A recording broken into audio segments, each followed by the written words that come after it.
The day Eleanor and Lucas publicly declared their love, the system deemed my mission a failure and stripped me of all my emotions. From then on, I no longer felt the sting of betrayal, living a life of carefree ease.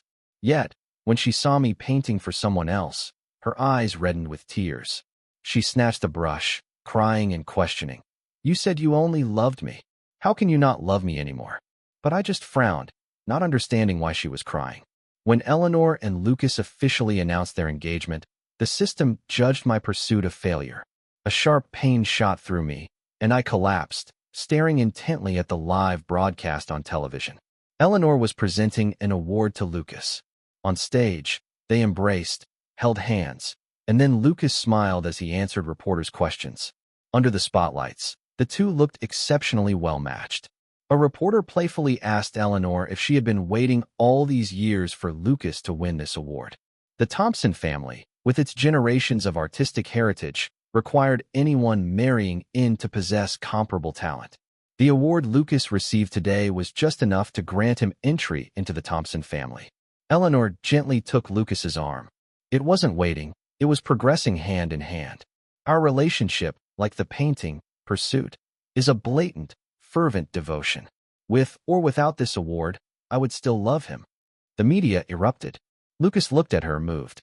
Though Eleanor claimed reputation didn't matter, this was the first time she had publicly acknowledged him. Prominent families always valued suitable matches. After all, Lucas didn't have my original family background. The painting appeared on the screen behind them. My gaze involuntarily shifted to it. Its surreal realism, its profound and delicate emotions. It was the best piece I had ever painted in my life. It was also the only piece I had begged her not to take away. Ever since Lucas's hand had been injured, anything he wanted, Eleanor would grant him if he shed a few tears. He had said, "Eleanor, if I get this piece, I can win the award. Then I'll be worthy of you. And Eleanor, after I win the award, I won't need him to paint anymore. To prevent the world from finding out, you'll help me, right?" Eleanor had faced me for a long moment, then sighed. "Ethan, this is what you owe him." And so my right hand was crippled, and I was imprisoned in the mansion. The world only knew that the Maxwell family had fallen, and Ethan had retired from the art world 3 years ago due to a crippled hand, while Lucas was the dark horse who had emerged in those 3 years. Now he had gained fame and fortune with my work and could marry into the Thompson family. How ridiculous. I tried to smirk in front of the screen, then gave up, my face stiff. "System, I'm sorry, I failed." The system was silent for a moment, then said, "It's all right. But as agreed, I must take something from you." I gave a bitter smile, accepting the reality. "A bet's a bet. Go ahead." On stage, Lucas knelt on one knee, proposing to Eleanor in front of the media. In the camera's view, Eleanor, who had always doted on him, seemed stunned. I didn't hear her answer because the system said, "I am taking all your emotions. After they're gone, you will never feel pain again." That sounded good. Once all emotions were extracted, it was irreversible. I would never again feel joy, sorrow, anger, or happiness in this life. As the separation progressed, flashes of memories flickered before my eyes. The Maxwell and Thompson families were old friends, and Eleanor and I had grown up together. Loving her was almost an instinct that grew with time. But I don't know when it started. The person who was always by my side had a new companion, a young man named Lucas. He had no family background, no connections, not even a foundation in painting. But he was very handsome, and when he looked at Eleanor with tear-filled eyes, helpless, he was particularly pitiable. He said he wanted to learn to paint. Eleanor casually gave him the painting tools I had given her years ago. He said he wanted to study under a famous master. Eleanor asked me for a piece of my work, stamped his seal on it, and sought a master for him. Whenever I asked, she would only say, "His life is so pitiful, Ethan. These things are trivial for us. Just help him."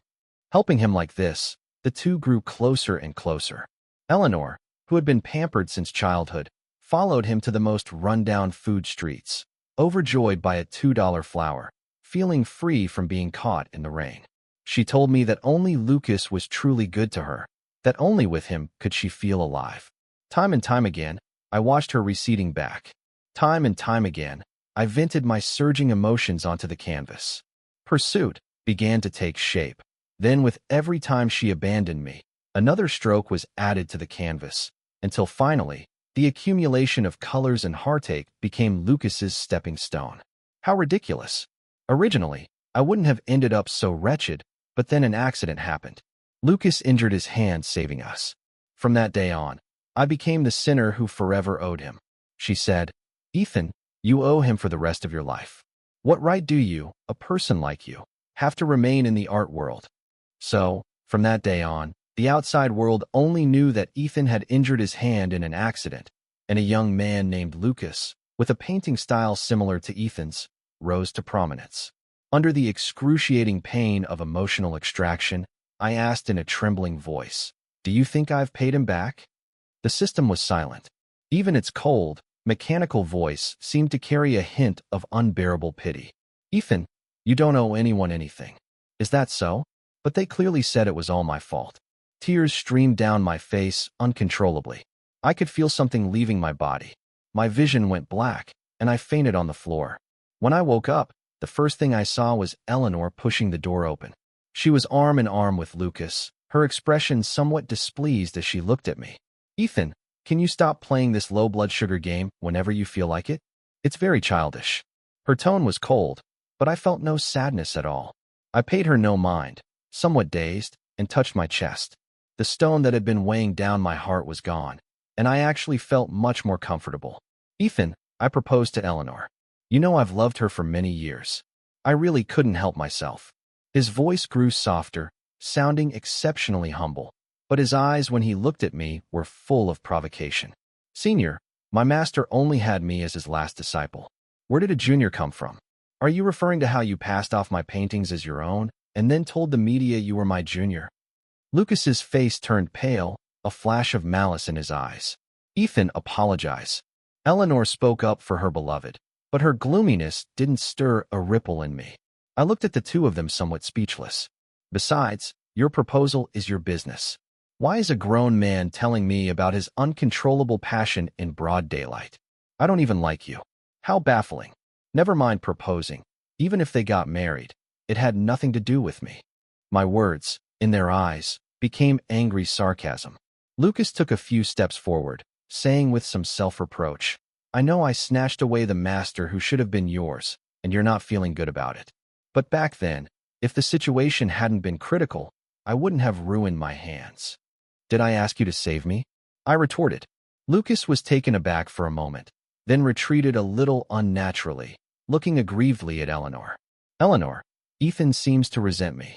His eyes reddened, his emotions genuine, but to me, it was just a blank, so much so that I didn't understand why Eleanor got so angry. Seeing him like that, "Ethan, someone saved your life. Even if you're not grateful, at least have some conscience. Don't repay kindness with ingratitude." Repay kindness with ingratitude?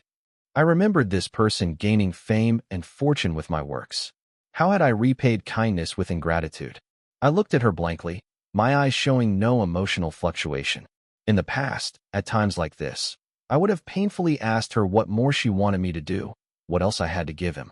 But today, I just looked at her calmly until she was the first to look away. I thought for a moment, then said, "Aren't you the ones repaying kindness with ingratitude? Taking advantage and then playing the victim. Back then, it was your Thompson family who begged me to pick you up after the car accident. Help was on the way. He insisted on smashing the car window with his hands to save you. What does that have to do with me? Guilt tripping me and using me as a stepping stone? No matter how you look at it, aren't you the ones repaying kindness with ingratitude?" "Ethan, you." Amidst their embarrassed and angry gazes, I calmly pulled the covers over myself and laid down in bed, utterly unmoved. No love, no hate felt good. My reaction was beyond their expectations. They looked at me, unyielding in bed. Eleanor said with a hint of anger, "So this is how you think of me? You don't want to see me that much anyway. Lucas doesn't need you anymore. If you really don't want to see us, then get out." "Ethan, did you hear me? If you keep making trouble, I won't want you anymore. Your hand is crippled now. You'd better think carefully about what to do, unless you apologize to Lucas now." The old me seemed terrified of her saying she didn't want me. After the Maxwell family fell, she became my only spiritual support. The huge blow and guilt made it impossible for me to leave her. But now, I quickly poked my head out from under the covers. Leave? Okay. After saying that, without any lingering attachment, I pushed past them, packed my things, and prepared to leave. There seemed to be sounds of an argument behind me, but I didn't look back. I took my wallet and cards and walked straight out the door. Wait a minute. The system suddenly spoke. I stopped at the mansion gate. A vase fell from above, smashing to pieces in front of me. I looked up. It was Lucas and Eleanor. Ethan, I'm sorry, I couldn't stop her. It was Eleanor, so she hated me this much. Ethan, you can leave today, but I'm telling you, if you dare go out and spread rumors. I watched quietly and replied, boring. I called a ride-sharing service on my phone and walked down the hill from the mansion. No one chased after me. The autumn air was crisp and clear, but memories kept surfacing in my mind. During the two most passionate years of Eleanor and Lucas's relationship, they faced complete opposition from her family. Relying on our family's long-standing friendship, Eleanor's grandfather, lying in his hospital bed, took my hand and earnestly pleaded, Ethan, I've watched you two grow up. You know Eleanor has talent. In our Thompson family line, she's the only direct descendant. Help me bring her back, will you? The man I called Grandpa, his eyes red in his final moments, begged me. I couldn't refuse. I drove to find her. I found her in a cheap shared rental apartment. She had given up her family business to promote art in such impoverished places. She had been too sheltered, believing the world was full of pitiful people like Lucas, who had dreams but no means to achieve them. Art was worthless in such places. If not for the free eggs given out during the promotion, not a single person would have listened. Everyone, look. This painting is from when I first started. As long as you work hard. She received no respect. Teacher, how much is this painting worth? It's not even as good as my grandson's. Oh my God, is that person naked? Ha ha ha. In such a scene, she looked aggrievedly at Lucas beside her. After receiving his encouragement, she took a deep breath and continued her explanation until I squeezed into the small room, my face dark, and dragged her back. Anger made me punch Lucas to the ground when he tried to stop me, and I shoved Eleanor into the car. Your grandfather is on his last breath. Are you still going to fool around with him in a place like this? We had known each other for years, yet she shouted at me. What do you understand? I'm promoting art. Art shouldn't just belong to the upper class. Everyone has the right to own it. She felt incredibly righteous, hitting and screaming as I forcibly took her away. I locked the car doors, afraid her grandfather wouldn't make it, and sped up onto the highway. But in the rearview mirror, Lucas was chasing us in a van. Stop. Stop. I want to go back with him. Grandpa always tricks me. I'm not falling for it. Her resistance was futile. She started grabbing my steering wheel. The car swerved left and right on the highway until I couldn't break free, and she suddenly pushed me. The whole car collided with an oncoming vehicle with a bang. The immense impact knocked me unconscious instantly. When I woke up, Lucas was already outside the car, banging on the window. The car was locked and wouldn't open. Eleanor was crying, pleading for help from Lucas through the window. I endured the severe pain, wanting to comfort her, but she pushed me back into my seat. It's all your fault. If you hadn't forcibly taken me away, how could this have happened? We're going to die here.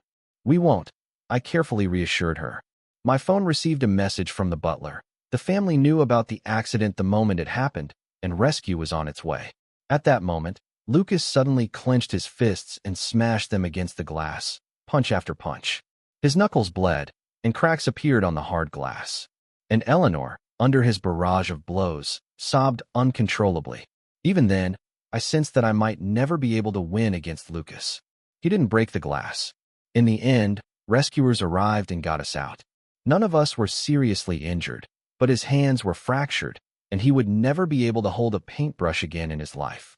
It's all because of you, Ethan. Do you know how hard Lucas worked? How much he wanted to be a painter? You ruined him, Ethan. You owe him for the rest of your life. What right do you, a person like you, have to remain in the art world? And at that time, Eleanor's grandfather in the hospital heard about the car accident and passed away on the spot. Under numerous accusations, I couldn't help but doubt myself. Was it really because of me that all these tragedies occurred?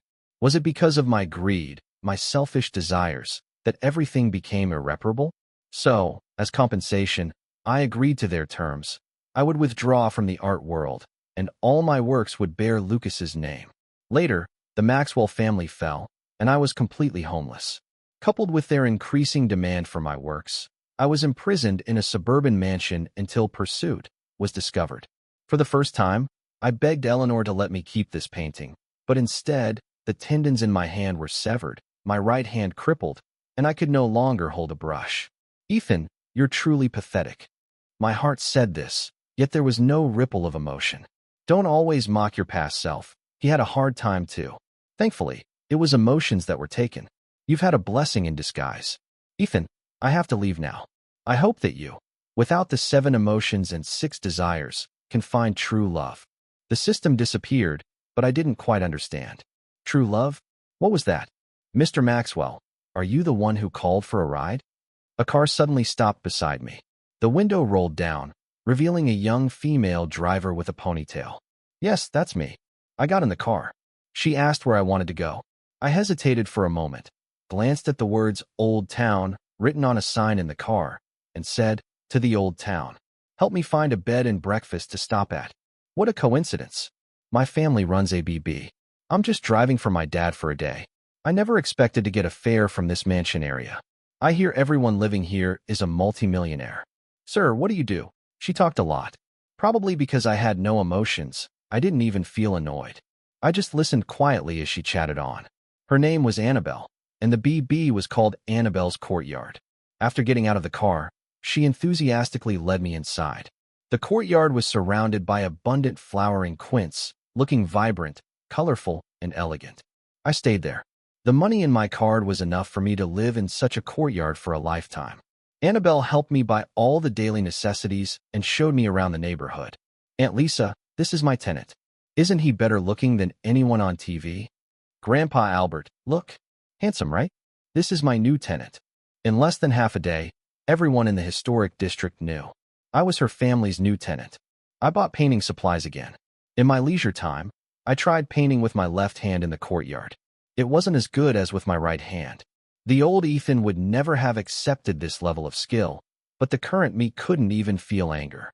Every painting of mine was pestered by Annabelle to be framed and hung in the corridors and stairwells of the BB. She said she could tell at a glance I was an artist and was just taking a little advantage of me, telling me not to mind. I didn't know what mind meant, but she seemed to quickly discover my difference. I was often bullied, but I seemed to have no feelings. The neighborhood kids would occasionally snatch the painting tools from my doorway, making faces at me. Because I didn't get angry or pursue it, some even came into the yard and rummaged through my things. Whenever this happened, she would grab the broom in the yard and chase after them. All right, you're bullying me now, are you? You dare bully my people. She would chase them down and get my things back, calling me a blockhead for my expressionless face. She would place freshly made sweet soup at my door, and if she found out I'd been cheated, she'd take me to demand justice. Occasionally, she'd help me bring in my laundry, following me around all day. The way she looked at me was strange. People around would often say, Annabelle's done for. Her soul's been completely captivated. She would blush, look at me, and then laughingly shoo those people away. I didn't know if this was what the system called true love, but Chloe's true love, Lucas, found me first. He stood for a long time by the works hung on the BB wall. When he saw me, he said tentatively, anyone can become a painter these days. What's hung on this wall isn't even 1/10 as good as yours. Ethan, don't you agree? I didn't speak, just shook my head at an indignant Annabelle. She huffed at Lucas and went inside. The BB wasn't large. He looked around the courtyard with disdain and handed me a gold-embossed invitation. Ethan, Chloe and I are getting engaged. This is the engagement invitation. I hope you can come and be a witness for us. After all, you grew up together as childhood sweethearts, and you were even engaged to Chloe once. It's best to clarify the relationship at the engagement party, don't you think, Ethan? I nodded lightly. All right. Seeing my calm tone and lack of reaction, he frowned with some dissatisfaction. Ethan, Master Dubois saw Pursuit and accepted me as his formal disciple. I have you to thank for that. His smile was provocative, but I remained calm. It's nothing. If your conscience bothers you, just remember to send me some money. He was taken aback. Ethan, are you living in such hardship now? No wonder you've moved here. The Maxwell family used to be one of the top families, and you. He seemed to be trying to provoke me from various angles, but I just found him talkative, more talkative than Annabelle. Corridors and stairwells of Thief, I still had my emotions. I would have, like countless times before, been unable to resist hitting him and angrily cursing. You've already taken my fame and fortune, and my hand is crippled. Now I don't owe you anything. What more do you want? Then, when Chloe appeared, he would wipe his tears, recall the past kindness, and I would be branded as ungrateful. Thinking about it now, not having emotions at least saved me this trouble. I accepted the invitation and added, I'll go. Remember to arrange a car to pick me up. 3 days later, a car indeed came to pick me up. Annabelle angrily held my hand, saying, maybe you shouldn't go. How can there be such bad people in this world? The day Lucas came, she had heard our entire conversation. When I mentioned being taken to the hospital and having the tendons in my hand severed, she was so angry she slammed the table, overturning it. But I didn't understand what there was to be angry about. I should still go. I didn't care about the main characters of the wedding, but going for a free meal, especially with special little cakes, was appealing. When I arrived, there were already many people there. When Chloe saw me, she froze for a moment, then quickly regained her composure. Ethan, I didn't think you'd come. She wore a white gown, her gaze complex. Lucas said to have me as a witness, and there's money involved. I need to get the wedding invitation at the engagement party. She bit her lip, a hint of anger in her eyes. I must have been mistaken, I thought. Her expression was filled with something like pain. How strange, hadn't they agreed on my fee? People around looked over, their gazes excited and pitying. I could hear them whispering. They seemed to be waiting for me to elope with the bride. But why would I do that? I didn't care about her. Or rather, I didn't care about anyone.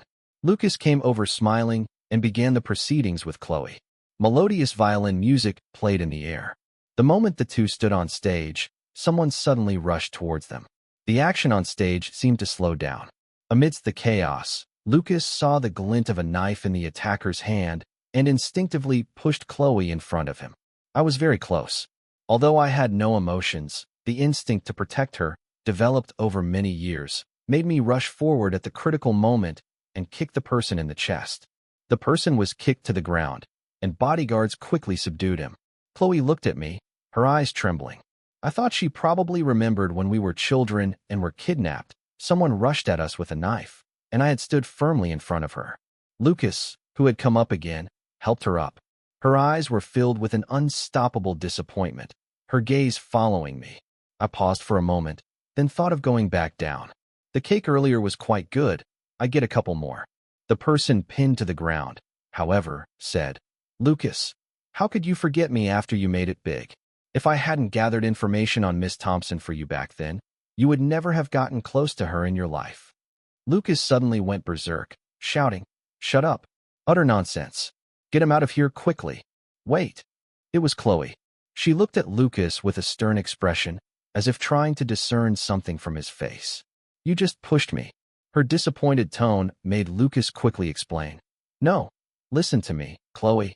Listen to me. I love you. I was just too scared. Ha ha ha. Love? What the hell do you love, Lucas? Wasn't the car accident involving Miss Thompson and that man because you had me cut the brakes while he was upstairs? What are you pretending for? Now that you're doing so well, you want to dump me and even hired someone to kill me? I'm telling you, impossible. Even if I go to jail, I'm taking you with me. Lucas clutched his hair, screaming in breakdown. Shut up. Shut up. The people below were watching the spectacle. No one was competing with me for the small cakes.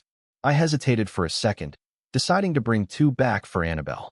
The man was taken away, and even Lucas was escorted away by Thompson family members, still shouting about love as he left. These people were truly strange.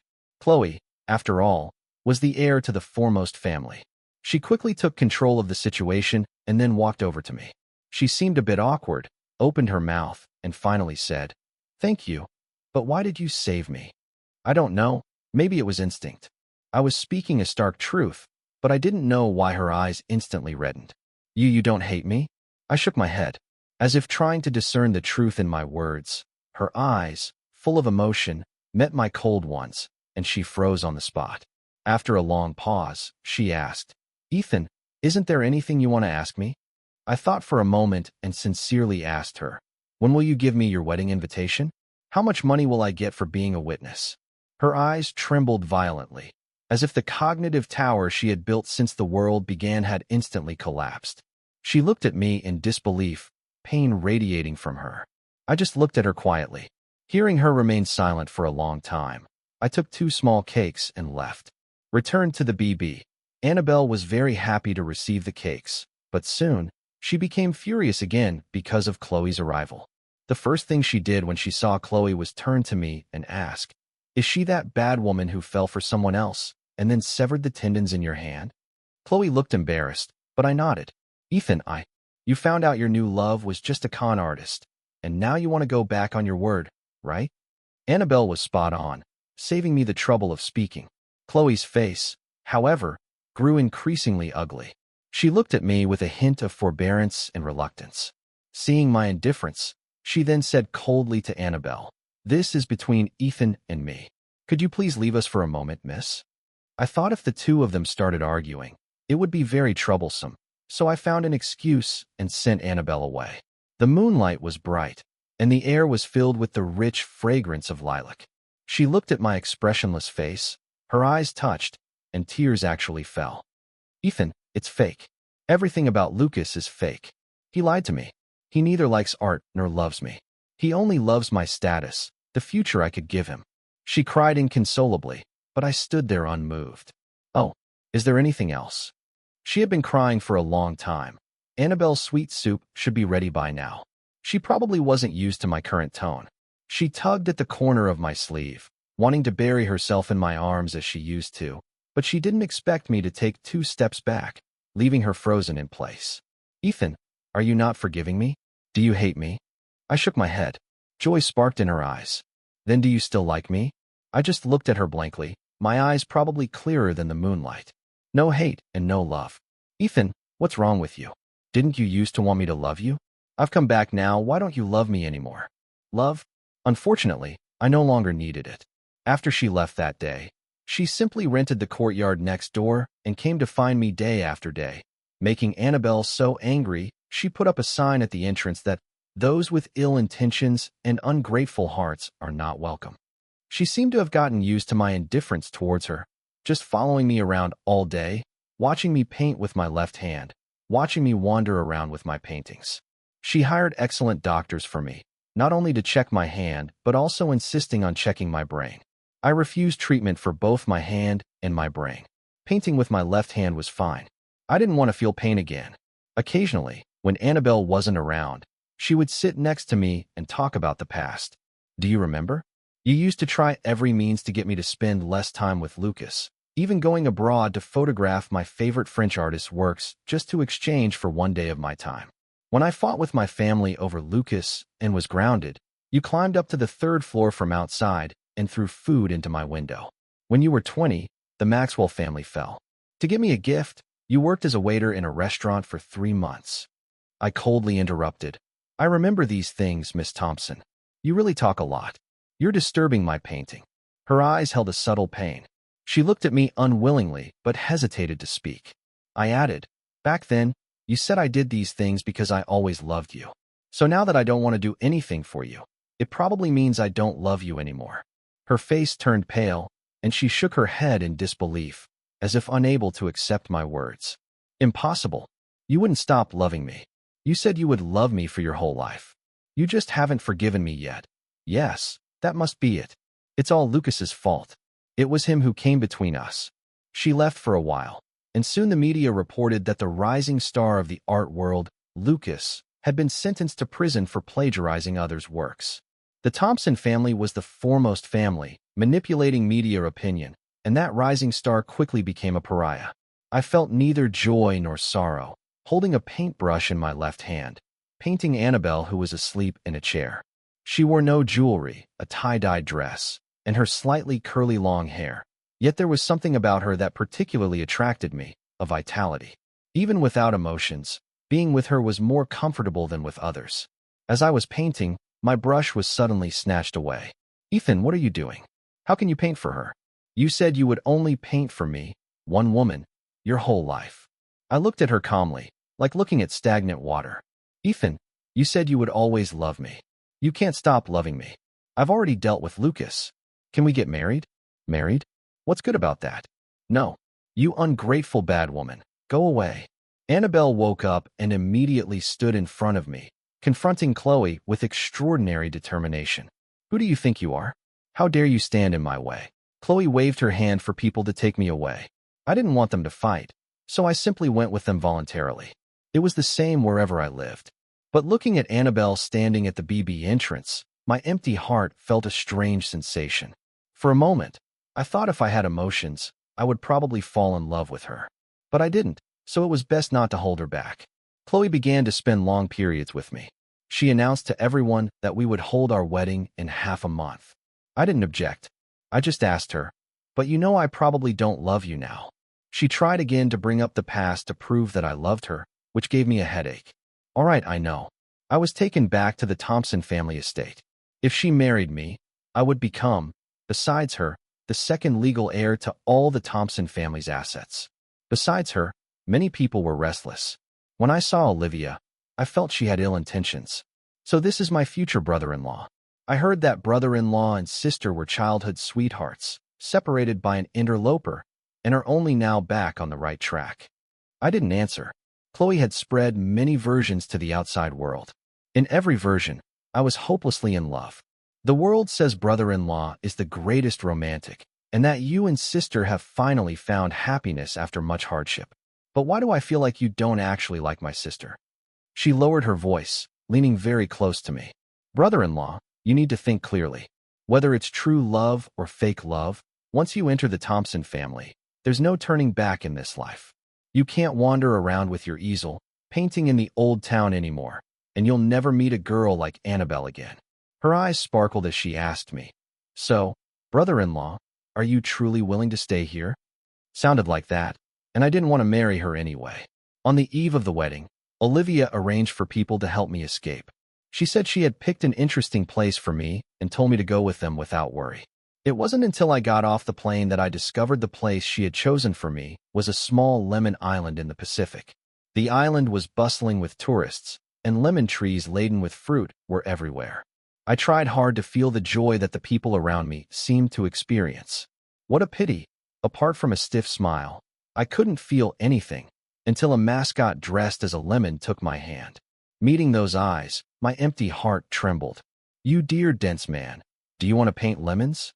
It was Annabelle. I remembered the gift Olivia said she had prepared for me. Perhaps it was her. I stayed with her on the island for a long time, but in the end, I sent her back to the country. "Annabelle, you're wonderful, but you should be able to see that I can't love anyone." Annabelle stood at the BB entrance, tears in her eyes, yet she still managed to smile as she looked at me and said, "I know, you dense man. You're too slow. You might never learn to love anyone in this life, but it's okay. We'll always be friends." She said if I ever got tired, I could always come back.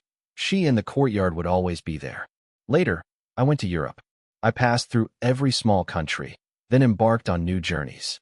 Europe, Italy, Milan, the Arctic. I didn't know where my next stop would be, but in any case, I didn't want to stop just like that.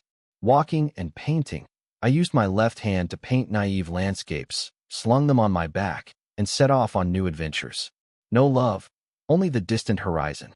Chloe's epilogue: I've loved two men in my life. Ethan, my childhood sweetheart, and Lucas, with whom I engaged in a deceptive charade. When I met Lucas, I never imagined someone could live so arduously and still love art. Apart from his background, he seemed like a lover perfectly prepared for me by God. He could understand what I wanted from a single expression. As the heir to the Thompson family, I was raised with strict demands and criticism. He was different. He gave me unique encouragement and support. Plus, during that accident, his desperate attempt to save me, even at the cost of his hands, made me feel at that moment that I could never abandon him in this life. But facts proved that if someone appears in your life in the most perfect guise, they must have prepared it in advance. It was all fake. All of it was fake. His love for me, his noble character, his resilience, all were feigned. He only loved my title and the power it brought him. And for him, I let Ethan down countless times. I always knew he liked me. I could tell at a glance that pursuit was a blatant declaration of love painted for me, but I chose to ignore it. I needed someone to take responsibility for that accident and my injuries, so I could rightfully, blindly ignore that love and use him. I wronged him. By the time I realized that the one I had always loved, the one who consistently chose gentle support, was never Lucas but him, it was too late. He didn't love me anymore, or rather, he was no longer capable of loving anyone. As if his emotions had been taken away, he became indifferent to everything about me. Even when I apologized to him and announced our marriage, I actually knew Olivia had met him, and I knew about his escape, but I didn't stop it. Because Annabelle said I had ruined him. I had destroyed his ability to love, making him incapable of loving anyone for the rest of his life. So I had no right to take away the rest of his life. She was right. So I watched him board the plane from behind. I don't know how to atone for the mistakes I've made, nor do I have the right to appear before him again. So I chose to watch. I know he went to one place after another. I know he's always on the road. If one day he wants to turn back, I hope he can see me. If not love, then hate is fine too, as long as he still remembers me, as long as he doesn't look at me with that indifferent gaze. If we meet again, I won't say, Ethan, I love you. I will tell him, Ethan, I'm sorry.